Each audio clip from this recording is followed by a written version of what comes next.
This podcast is recorded on the traditional and unceded territories of the Musqueam, Squamish, and Tsleil-Waututh people. British Columbia, I've seen your mountains high, seen your pretty rainbows and your blue crystal skies, watched your winding rivers as they flow around the bend. To me you're not a stranger, you'll always be a friend. Coming to you from the West Coast, this is Politicos. Today is June 25th, 2020, and this is episode 195. I'm Scott Lindebom. And I'm Ian Bushfield.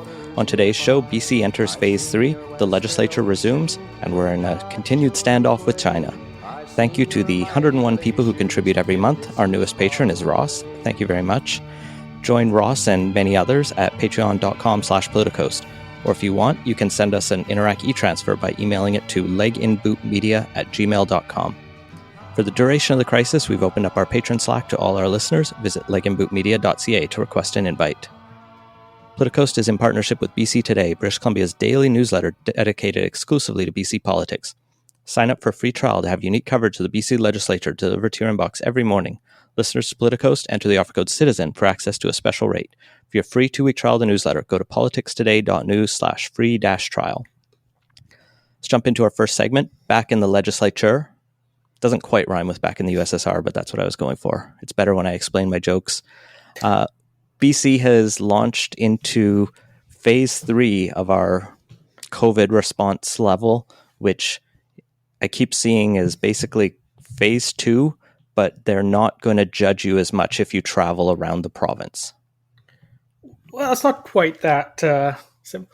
It does also mean industries such as film can get started back up again, which is a major part of the economy here. So there is more than just people won't frown at you quite as much if you drive around the province a little more. And it's interesting as you kind of look at the daily case numbers. We're staying in a reasonably low level. I think today was the highest at 20 or 19 cases, 19 positive tests and one epilink case. So I can remember when 20 cases was a good news day. Yeah. And now we're kind of trying to stay there or lower.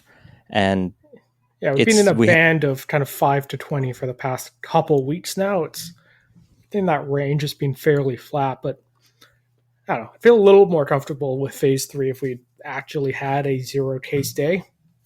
Well, we had the modeling come out, I think, earlier this week that showed we seem to be sitting around 65% normal social interactions, which is right on the precipice, the cliff's edge of going back into outbreaks and keeping it at a nice stable equilibrium of a few cases a day.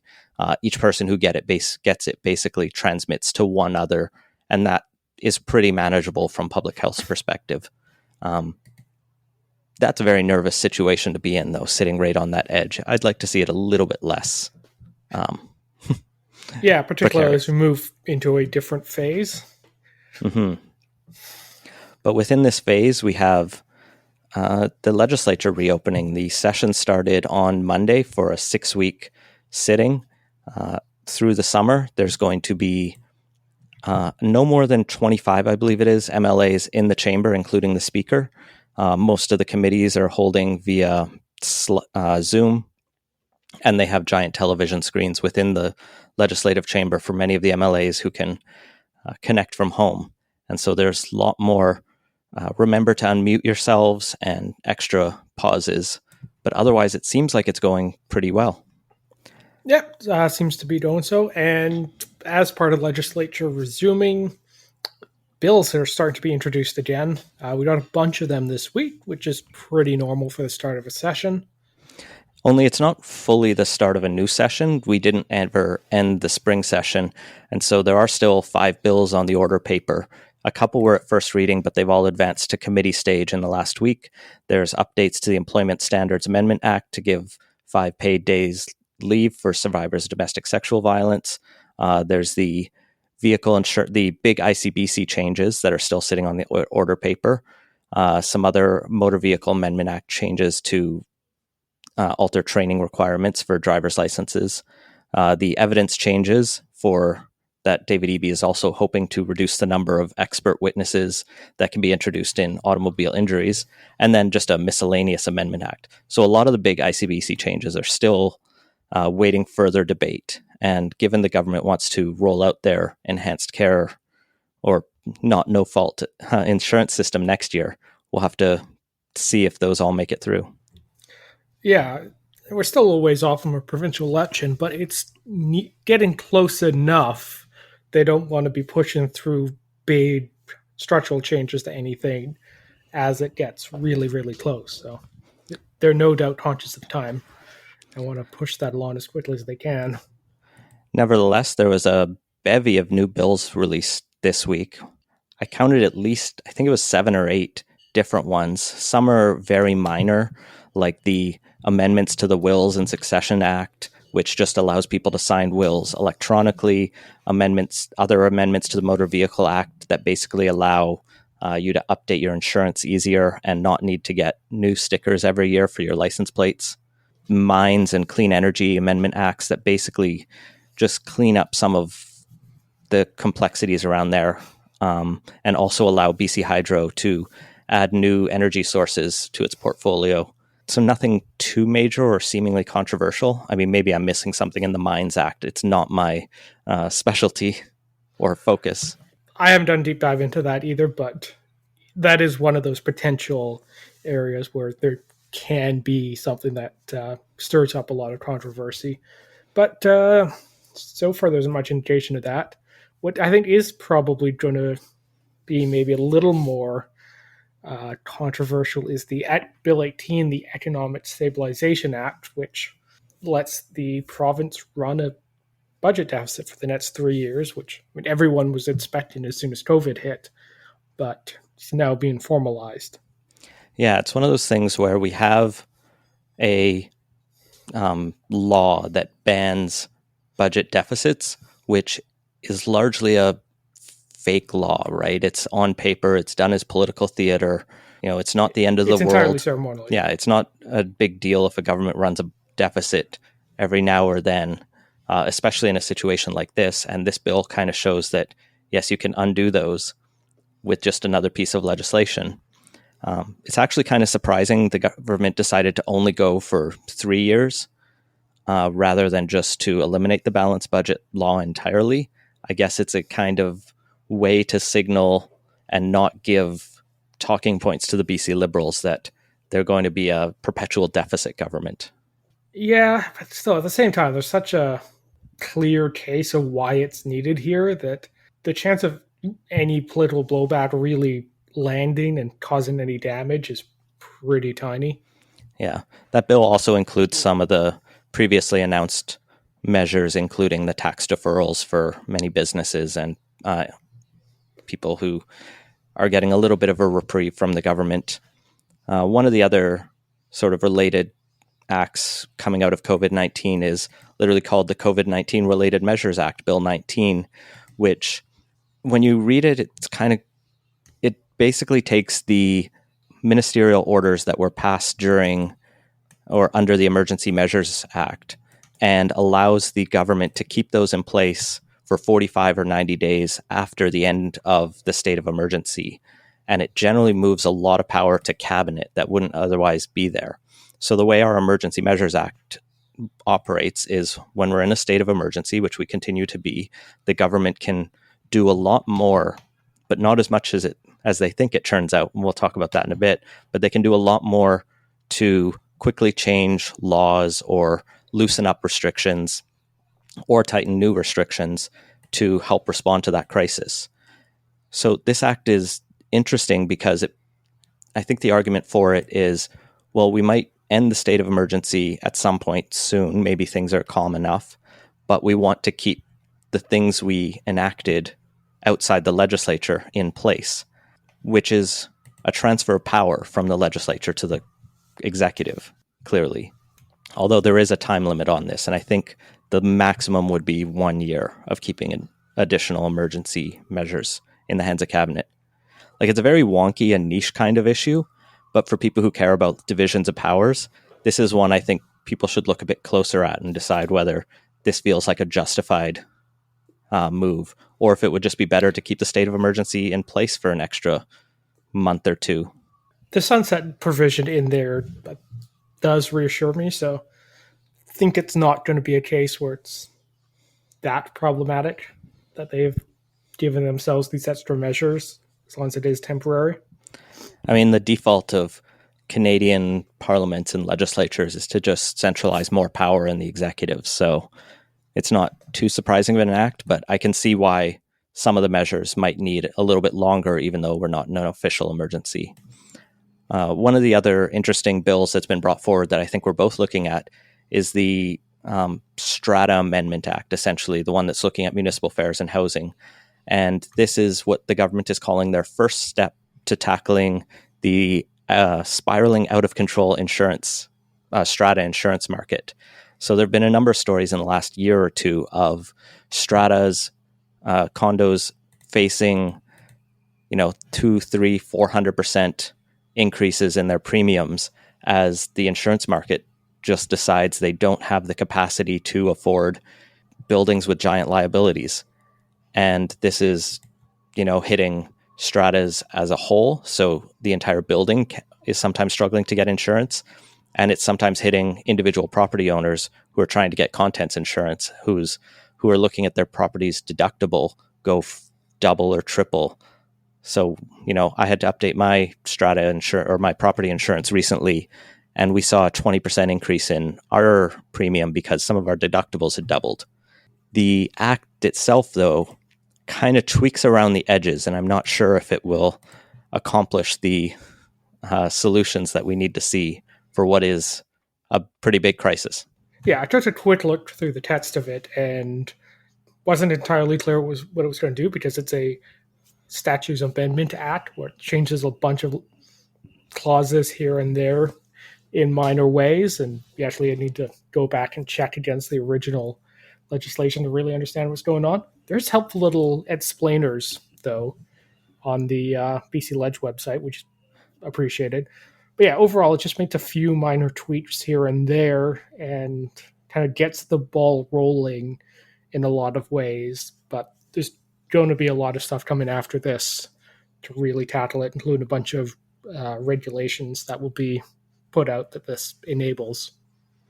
Yeah, the way I read it from the government's releases was that this is a bill that basically increases some of the reporting requirements. So strata, you can have the case where you have a bad strata council that doesn't do the depreciation reports and doesn't do its due diligence in the way it should.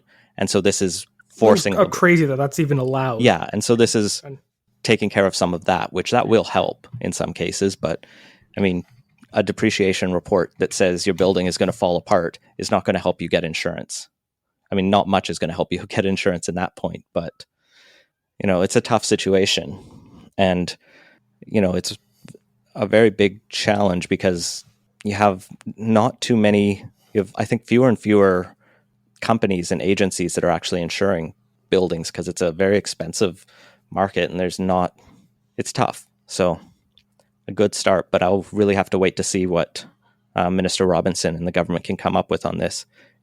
Maybe we give ICBC some power to run a strata insurance market. It's not the crazy suggestion out there.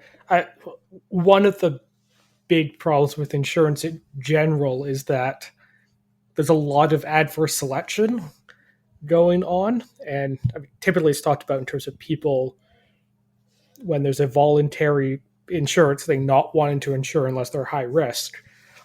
But the flip side of that is you can get a lot of insurance companies not wanting to insure certain markets. So, yeah, and I mean it's one of the markets where more government intervention actually makes more sense. Yeah, and any insurance market is almost stronger, more centralized when you have a bigger pool of assets, so that if one building needs a giant payout, it doesn't hit all of the others in that company's portfolio. So pooling it can help. The challenge is you don't want to put strata insurance on the back of all British Columbian taxpayers, because not all British Columbians live in a strata. It's a kind of privilege, it's a homeowning situation, right? It's more privileged than not. And we don't necessarily need to bail out homeowners. Well, as a class, homeowners already get a lot of subsidy in various ways. So, I mean, hell, if they cancel the homeowners grant and shift that subsidy over to insurance, it might actually be a net positive, but Yeah. there's a bunch of complications, no doubt. And yeah, it's an imperfect solution. Well, and the final bill that I'm taking a stronger look at was just introduced in the last couple of days is the Mental Health Amendment Act from the Ministry of Mental Health, which proposes to, quote, stabilize care for youth following an overdose. And the idea is to permit the government to take kids into custody if they are deemed to be in a dangerous situation and force them into treatment. This has been something I think the BC Liberals have been pushing on for a while, and the government has generally avoided it for the civil libertarian reasons and just the general approach, at least that I believe, that forcing someone into a treatment for substance use is rarely effective.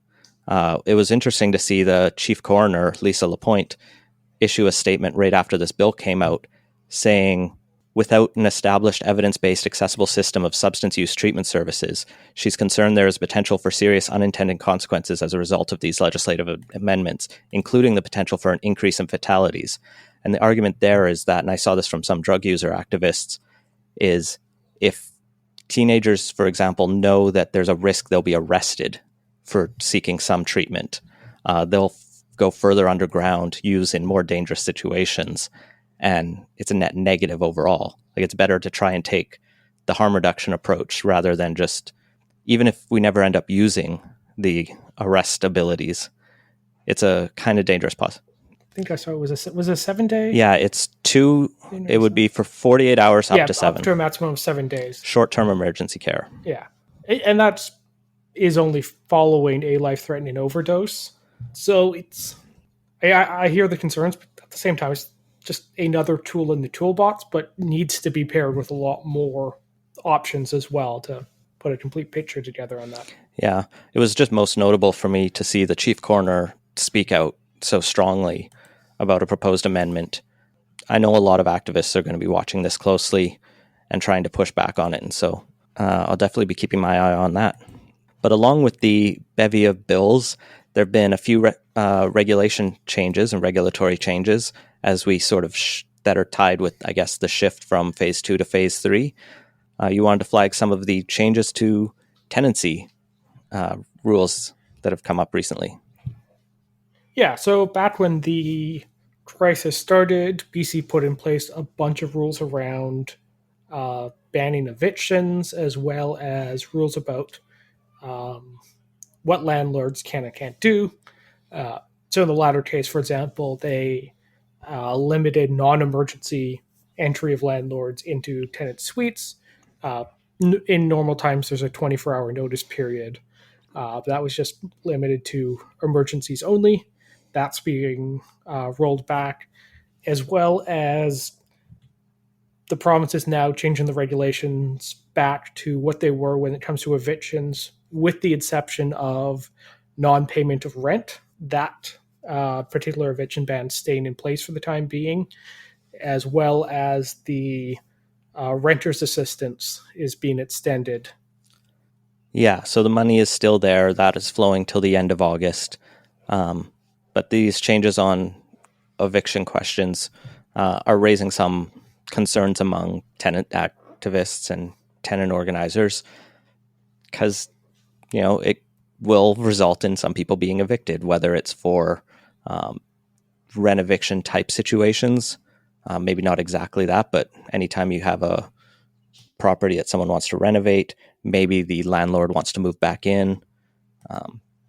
You know, there's a number of situations that will come up, and it'll be interesting to see what the effect of this is, and if there's going to be a sort of, oh, well, I'm not evicting them for not paying, I'm evicting them for these other reasons, and how those kind of sort out. But, you know, we're in a slightly better situation than we were a couple months ago. So, you know, these weren't going to last forever. So No, yeah, it was always going to be a temporary measure because you do want there to be methods for a landlord to evict someone if necessary. And that can be for stuff like wanting to move back into one's own property. And it's important to have that option available. So it made sense as we're coming out of the worst of the crisis that um, gets reinstated as an option. At least until we eliminate the need for private landlords and the drain they create on the economy. That's not really going to happen. No, not under this government or one we're likely to get. Or really any likely government. All right. In addition to the regulatory changes around renting, there's a number of new reports and other task force being formed. The first one that was actually quite shocking earlier this week was the announcement and the release of some findings that there are allegations of racism in the healthcare system, particularly up north. When I saw that headline, it was kind of just raises flags. And when you dig into the story, it turns out nurses in ERs in certain hospitals were playing games of guess the blood alcohol content of typically Indigenous patients as they come in, or people they thought might be. And I get that there's a dark humor that kind of goes along with anyone who works in these kind of very traumatic fields like ER healthcare, but playing on these stereotypes and these racist tropes is very dangerous and can have a very direct effect on the health outcomes of the patients. So the province has launched a task force to review this and has appointed well-known, very reputable lawyer Mary Ellen Turple-Lafond to investigate it and start to figure out what's happening, root out the problems, and try to make sure our healthcare system is equitable and not racist. So where they go. Another report that just got released was from the Office of the Ombudsperson. It related to two of the ministerial orders that were put forward during the crisis. So this is specifically orders MO98, which suspends the limitation periods and allows statutory decision makers to waive, suspend, or extend mandatory timeframes relating to their decision-making powers. What it sounds like basically allows them to put stuff off that they're statutorily required to do in light of the pandemic. And then Ministerial Order M139, which exempted local governments from a bunch of statutory requirements around the conduct of meetings and public hearings and passage of bylaws. And the ombudsperson found that the ministers didn't actually have the authority to issue these orders. Yeah, the second one is the really interesting one, as that was issued so that municipalities could hold virtual public hearings or skip them in some cases, or still get around and still function. They couldn't skip them, but they could... or hold hearings without the public in attendance, for example, at council meetings. Yeah, but the council meetings themselves could be done without public attendance, and the public hearings should be moved entirely virtually. And a number of bylaws have been passed under that order, and they're now, I guess, in question of are they valid, since arguably they were unconstitutional. The minister notably did replace that second order with a newer one, which the ombudsperson says is an improvement, but there are still it's still not perfect. There's still questions that could be raised about it. Some of these issues were addressed in Bill 19, the COVID-19 Related Measures Act, which is positive to see that the government listened very quickly to these flags. But yeah, this still leaves a lot of questions about what will happen with municipalities where there might be contentions about how they proceeded. Yeah, so I'm just looking at this now. So the final revision to the order that got passed was M192. Yeah, I'm looking on the City of Vancouver website right now for a public hearing. I'm actually going to be speaking that after we finish recording here.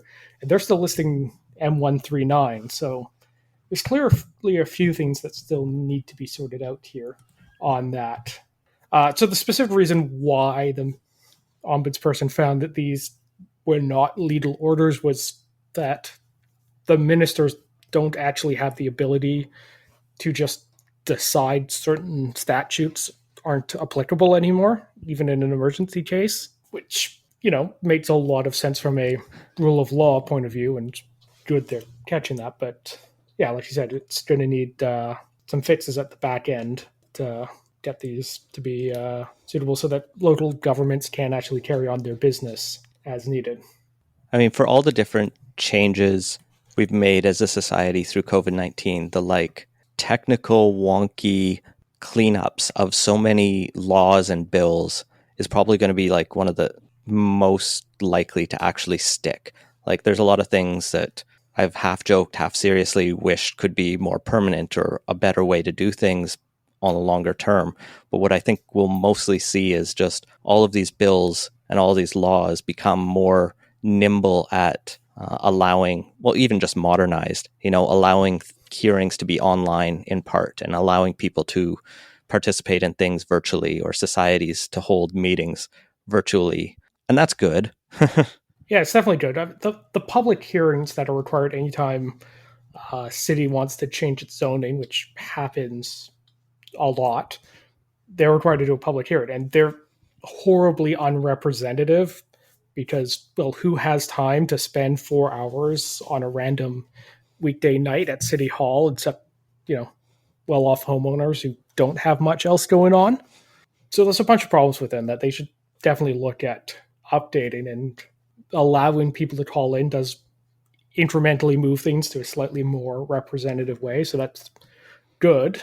It's a little, but like you said, it's annoying that it took a pandemic to actually get this underway. And there's a lot of little things like that throughout society that, when push comes to shove, if restaurants can sell alcohol for a delivery now, there was clearly never any real reason why they couldn't have done it before, except, or that they can buy it at wholesale prices rather than liquor store prices. Yeah, exactly. And yeah, there's this line that's been thrown about there's no libertarians in a pandemic, but the libertarians kind of had a point about a lot of these laws and regulations that, once we hit an emergency, turned out not to actually have any real use to them.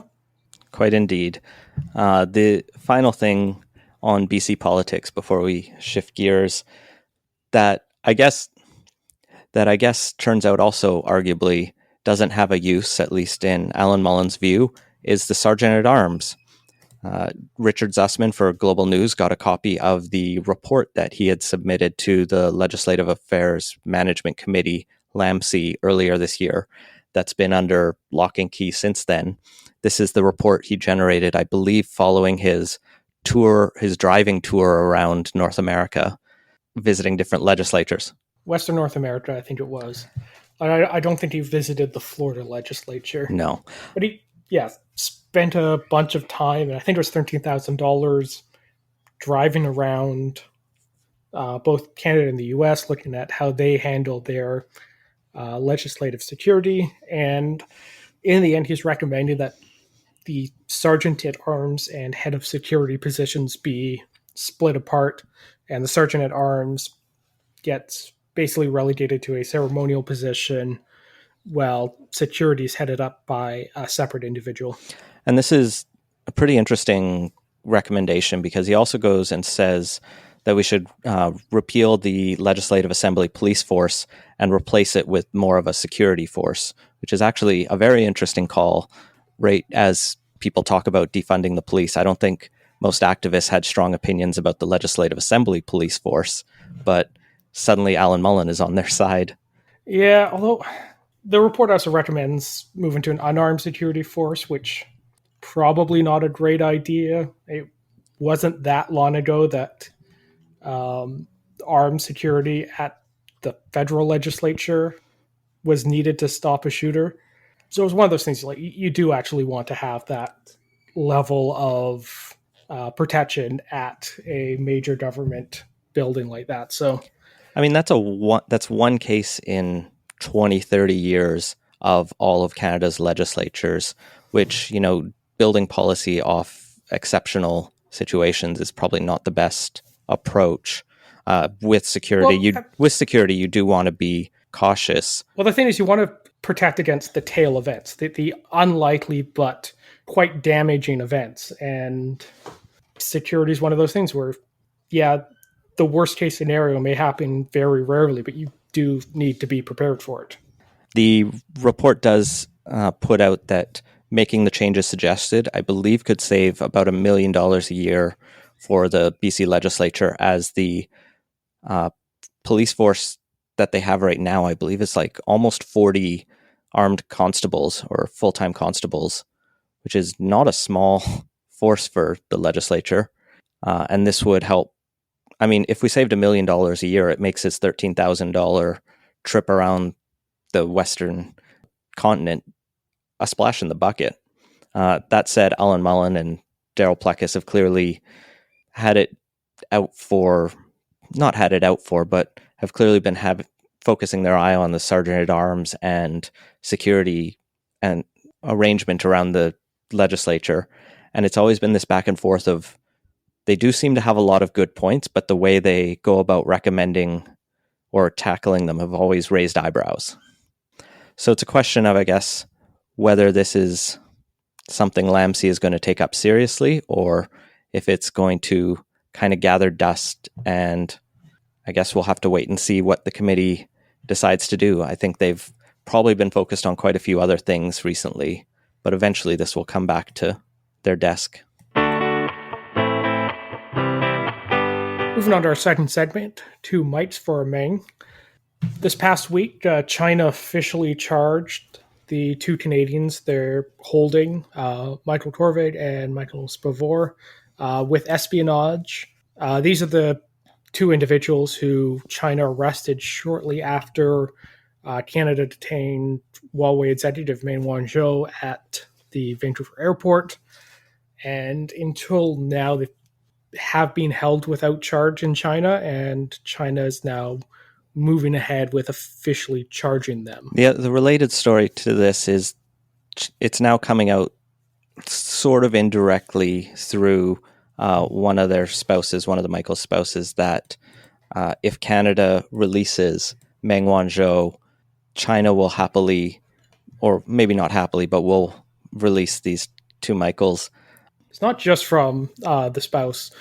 A spokesman for China's Ministry of Foreign Affairs explicitly linked the 2, basically removing any subtext from this and making a pretty explicit example of text that these 2 Canadians are being held as bargaining chips or leverage to try and stop the extradition of Meng Wanzhou. One of the other stories that also came out is there's this group of parliamentarians, diplomats, who include former Supreme Court Justice Louise Arbour, former Liberal Foreign Affairs Minister Lloyd Axworthy, former Conservative Foreign Affairs Minister Lawrence Cannon, Q. Seagal, former Conservative Senator, and even NDP former leader Ed Broadbent, and many others who cite some specific legal opinions saying the Justice Minister will have to make a choice at a certain time and can use and has the authority to consider political situations and realities in that before an extradition is granted. And so the Foreign Affairs Minister, the Attorney General, can make a call about whether to have her be extradited or to essentially just release her. And the diplomats and parliamentarians here say, you know what, it's probably cleaner just to let her go back to China. Yeah. So I think Andrew Coyne probably said it best. That legal opinion was more of a political opinion being covered as a legal opinion, because everybody knew that the Attorney General does have the ultimate sign-off on any extradition. But this really is a political argument that Canada is better off trading away Meng for the 2 Canadians. So that's been put out last couple of days. Trudeau today responded with a pretty emphatic not going to happen. And I think his reasoning was pretty compelling on this, that basically if countries around the world, I'm quoting him now, countries around the world, including China, realize that by arbitrarily arresting random Canadians, they can get what they want out of Canada politically, well, that makes an awful lot more Canadians who travel around the world vulnerable to that kind of pressure. And he's not wrong on that. I mean, it's a nice bit of rhetoric from Trudeau, but it's also largely, I think, bullshit, because what's the other side of it? That if Canadians are arrested arbitrarily, that our foreign affairs team is going to go too bad? Like, what exactly is Canada doing to get these two out of jail? I believe there are a bunch of diplomats in China right now from Canada working on this very question. It's not like we've just completely ignored it, but there's also a pretty clear line that we're not going to cross, and in my opinion shouldn't cross on this one, that we will grant political consideration for their release. I mean, this entire situation is just like aggravating and frustrating for me. Like, Meng Wanzhou is in custody in Canada not because we have decided she's broken our law, although there's this question about whether the fraud that she did to the US, as we discussed on a previous case, was ruled to be, or it was ruled that she may have committed fraud through some definition of it, so her case will continue. Well, but the primary, pretty clear definition. The primary reason she's under arrest is because the U.S. wants her under arrest for their own, purposes, and whether or not those are valid or not is not a Canadian legal issue. It's whether or not we send her away, and so we're basically just playing for the U.S. here. And there are times we do that, and there are times we haven't in the past. And I'm struggling to see what's the benefit to Canada of keeping Meng Wanzhou in this extradition hearing.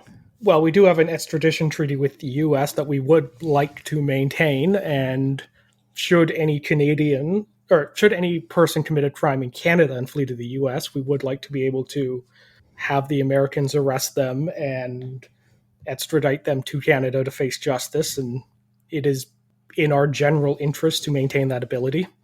But the Americans aren't going to tear up our extradition treaty if we've decided for political reasons that we're going to release her.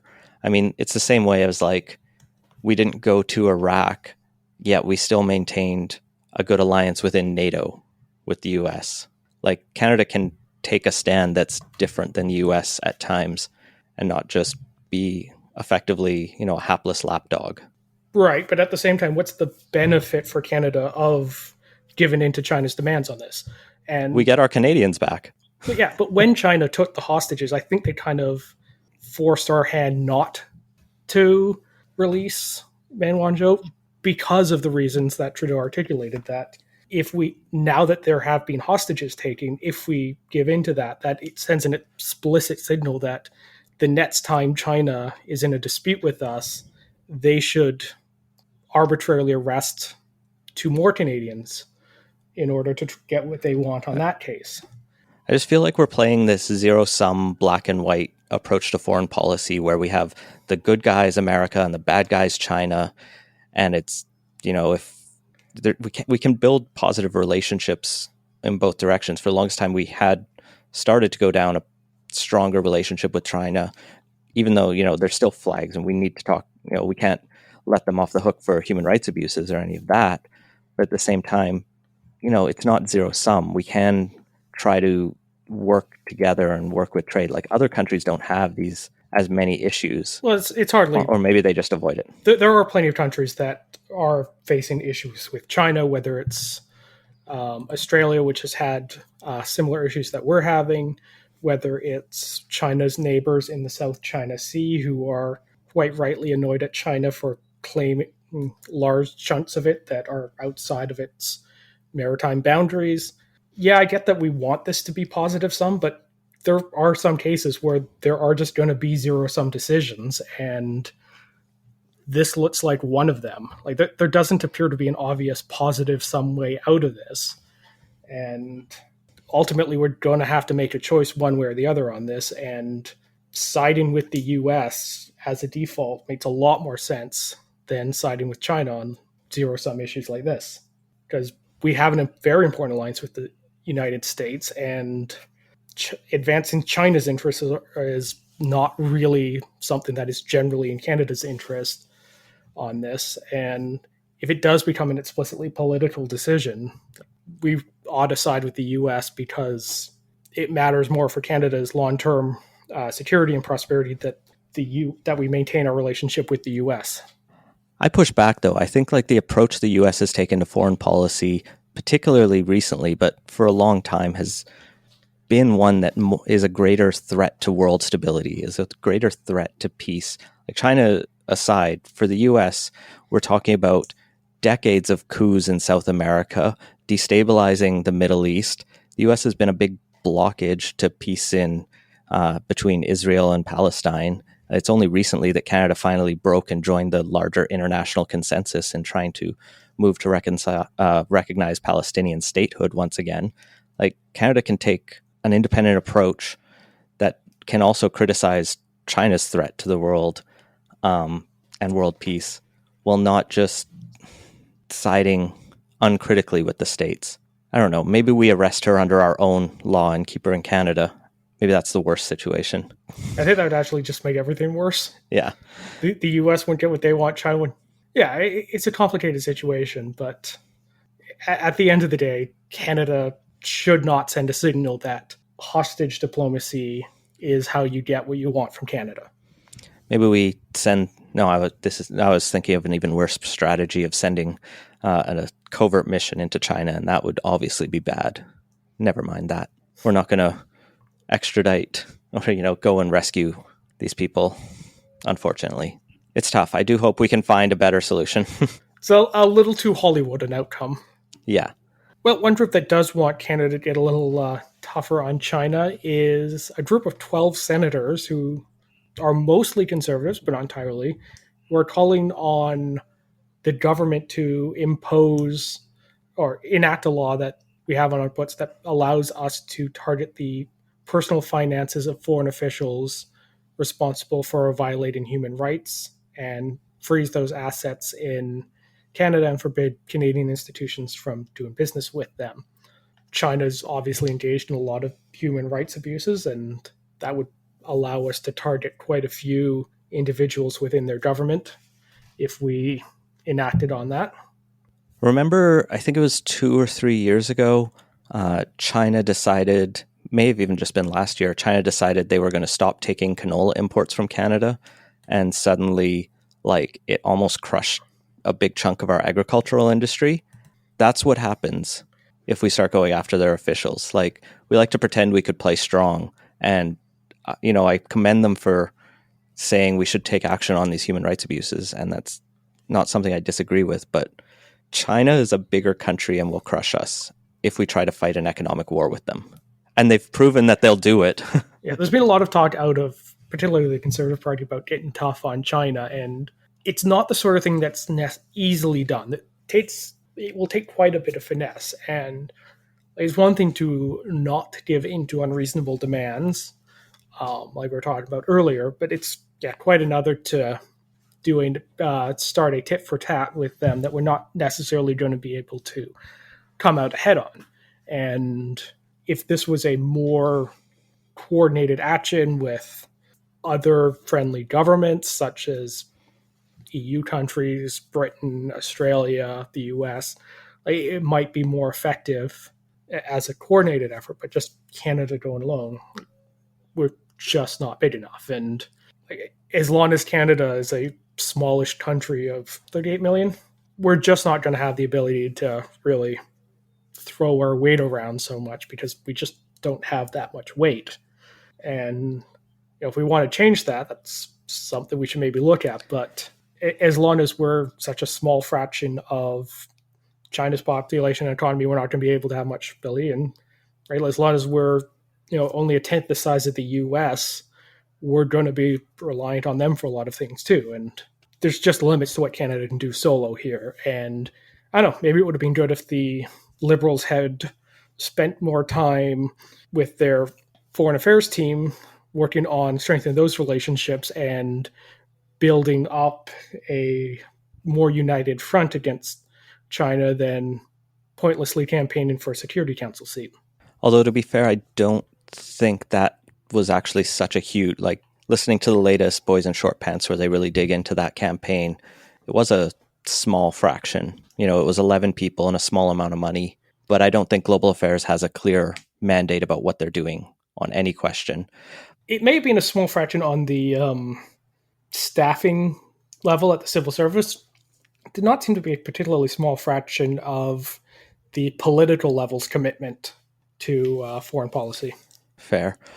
I do think this just plays into a larger attempted conservative narrative to get out there of really trying to be tough on China, tough on communism, that kind of thing. It gets me, though, that, like, when you think about it, like, I brought up the canola sanctions for a specific reason. Like, those hit those hit conservative ridings, like those hit Alberta, Saskatchewan, rural ridings where conservatives run up the table.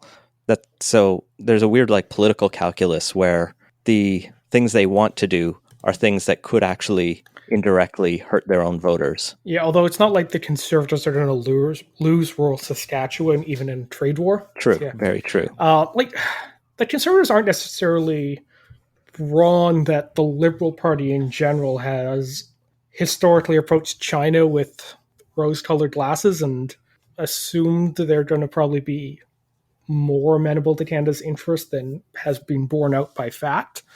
But it's not clear that they can just will be tougher is an inherently better strategy, because there isn't anything really articulated behind that in how that actually gets executed in practice. And that's really going to make a big difference when you're the smaller player in a game. Yeah. One of the other things they were talking about on the Boys in Short Pants is how Canada we need to accept we're a small country.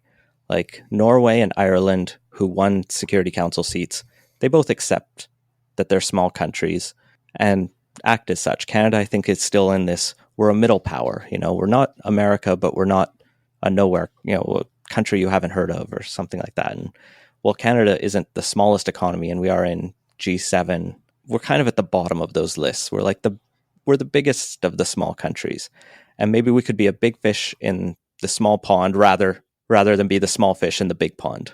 Yeah, like Norway has a population the size of BC, so it's definitely a lot smaller. But Canada doesn't necessarily have the same position globally that it did at the end of World War II, and we need to realize that trying to basically recreate like the Pearson era view of Canada's place in the world isn't a practical one in entering the third decade now of this century. And it's going to be tough, and we're going to have to, I think, actually have a serious conversation at some point about what Canada's foreign policy is, what its place in the world is, how it substantively advances its own interests. And Canada, for whatever reason, has a political culture that is not amenable to making those conversations easy. And maybe it's the benefit of geography, being separated from all of our potential adversaries and allied with not only a major superpower, but like the superpower in our hemisphere that's right beside us. We tend to not want to talk about foreign policy issues very seriously, and we've kind of had the luxury of not doing that, and that's seems to be coming to an end pretty quick, and Canada better start having those discussions soon, because it's going to get a lot worse if we don't. I mean, there's also a bit of a consensus, I think, around Ottawa bubbles, whether it's conservative or a liberal government, about what sort of approaches to take globally, and it's largely aligned with U.S. interests. And so when there's challenges to that and challenges about when those interests may collide with Canada's interests, yeah, I think there's a hesitancy among that establishment to really engage with those questions. And, the NDP's never formed government, so they can't really mount an effective critique of our federal foreign policy situation. I don't think Jagmeet Singh or even Tom Mulcair or Jack Layton had a strong position on that. And so the NDP's just tried to keep their head down as well on these questions and focus domestically, where they do tend to be stronger on issues. I don't think, even if the NDP somehow did the impossible and formed government in Canada, I don't think it's that likely that they'd actually end up straying too far from what has been Canada's foreign policy to date. Foreign policy is one of those things that operates in a space with a lot of constraints, and geography and economic reasons does significantly constrain Canada's ability to operate significantly independently of the US. Like we're just so well tied together, so well integrated, and geography is kind of forcing us to do that. It would be very hard for any government to substantively depart from that. Well, and moving on to just a couple quick takes to close us off today.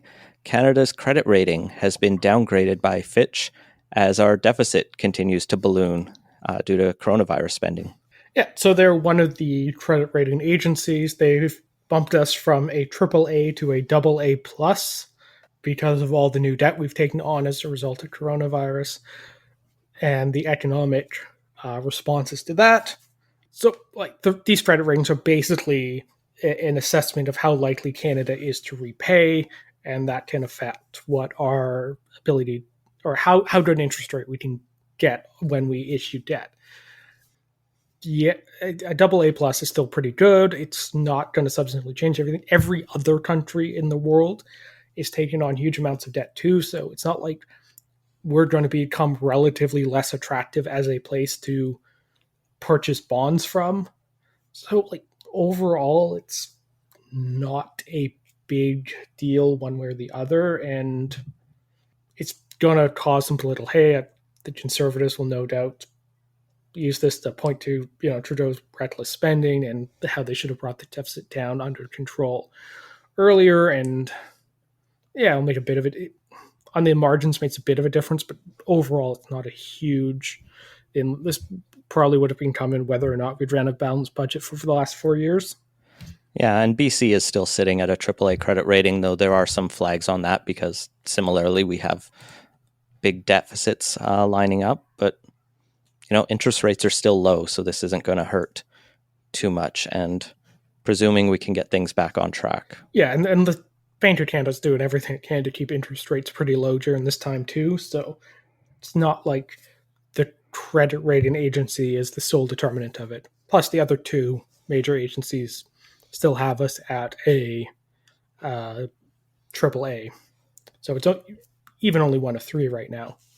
And like having a good credit rating is, a nice feather in your cap, but it's also an argument that if you have such a high credit rating, it does mean you might be leaving some money on the table that you could borrow to invest in, long-term productivity enhancing investments in Canada, and that, maybe in the time of low interest rates, the right balance isn't necessarily AAA in that case.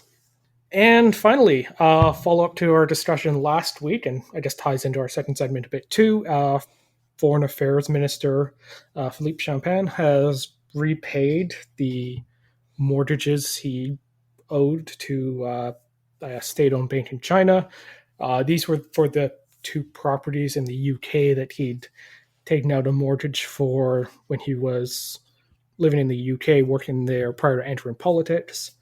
And as we discussed last week, it wasn't a great look and did raise some questions about the judgment of him and the Prime Minister and why he still had these, even after entering public service and becoming Minister of Foreign Affairs.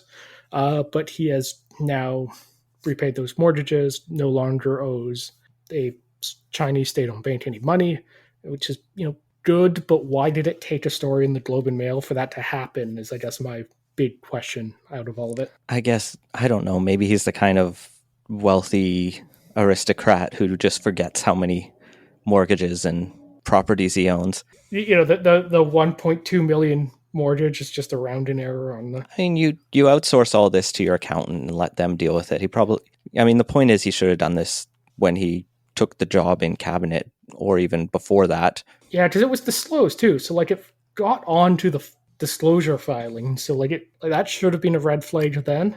I mean, the other lesson here is go read those disclosure filings. There's sometimes some good juice in there. I'm actually surprised it took that long for that to raise any red flags, because he's been elected since 2015. Mm-hmm. You'd think someone would have looked at them before 2020. But here we are. And that has been Playtoast. Find links to everything we talked about at playtoast.ca. Support the show and get access to our Slack channel at patreon.com/playtoast. Our intro music credit is Beautiful British Columbia by Serge Plotnikoff. Playtoast is a production of Legend Boot Media, and editing services are provided by CHLY 101.7 FM in Nanaimo. Wash your hands and stay home. Thanks for listening.